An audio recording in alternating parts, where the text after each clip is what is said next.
En fait, ce commandement, il est très récent. Il a 1 an d'existence officiellement. Il a été lancé il y a à peu près 2 ans, suite à la volonté du chef d'état-major de l'armée de terre de disposer d'un outil capable d'éclairer l'armée de terre et de transformer son armée de terre. D'accord. Pourquoi éclairer l'armée de terre? Puisqu'on voit qu'aujourd'hui, on est dans une phase un petit peu de rupture. Sur le plan géopolitique et géostratégique, vous le savez très bien. Vous voyez bien que les menaces montent, que les conflits se multiplient un peu partout dans le monde. Mais on avait aussi fait le constat d'une évolution technologique qui était assez exceptionnelle et qui a changé de tempo. C'est devenu de plus en plus rapide, de plus en plus dynamique. Et finalement, sur les différents théâtres d'opération sur lesquels on était engagé, on voyait que les technologies civiles étaient détournées à des fins militaires.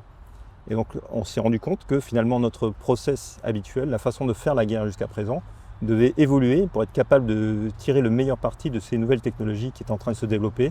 Et donc ce commandement a été créé pour ça, éclairer l'armée de terre, l'aider à se transformer et faire en sorte que les innovations se transforment le plus rapidement possible en capacités, ce qu'on appelle des capacités militaires.